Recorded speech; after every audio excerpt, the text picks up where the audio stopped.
해주는 게 치아 관리의 가장 기본인데요. 칫솔질은 매일 해주면 더할 나위 없이 좋을 것입니다. 특히나 습식캔을 먹는 고양이라면 치아 관리는 반드시 자주 해주셔야 합니다. 건사료 같은 경우는 잇몸에 치아 표면에 음식물이 별로 많이 쌓이지 않기 때문에 그렇게 치석이 많이 쌓이는 경우가 많지 않지만 캔 사료를 먹는 아이들 같은 경우는 치태가 많이 끼기 때문에 치석으로 이어지는 경우도 많고 잇몸 건강이 몹시 좋지 않는 경우가 많습니다. 치아 구조 C를 보면요, 위의 치아 같은 경우는 지금 사진이 위쪽에 앞니 6개, 송곳니가 양쪽에 하나씩, 그리고 작은 어금니라고 하는 프리몰라가 3개, 3개에서 6개, 몰라라고 하는 어금니 하나하나에서 2개가 이렇게 있고요.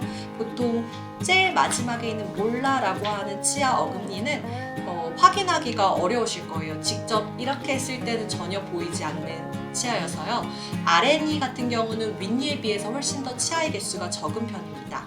앞니 6개는 동일하고요. 송곳니 2개, 그리고 작은 어금니 2개, 그리고 큰 어금니 하나, 이렇게 치아의 구조가 형성이 되어 있고요.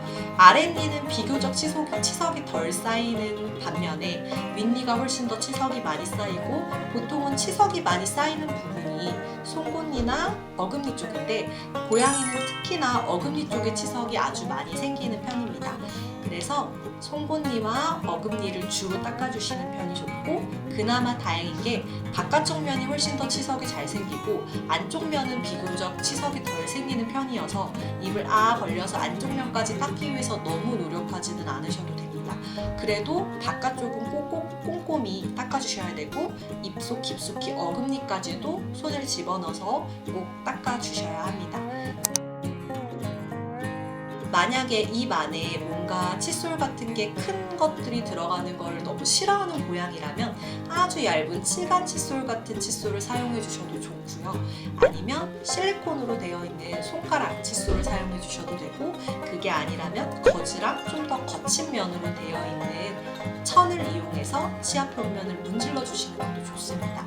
이렇게 문지르는 것만으로도 치태가 제거가 되고, 치태가 제거가 되면 치석으로 생기고 더 진행이 되지 않기 때문에 그렇게라도 관리를 해주시는 측면이 훨씬 더 좋습니다.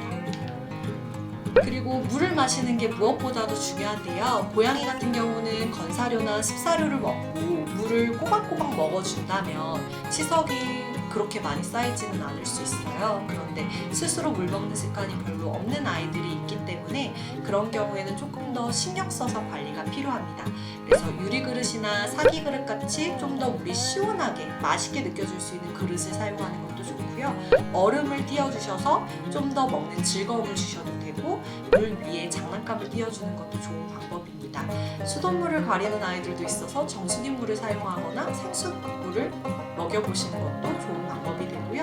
흐르는 물에 관심이 있다면 물을 쪼르르 틀어주신다거나 정수기를 이용하시는 것도 좋은 접근이 될 수 있습니다.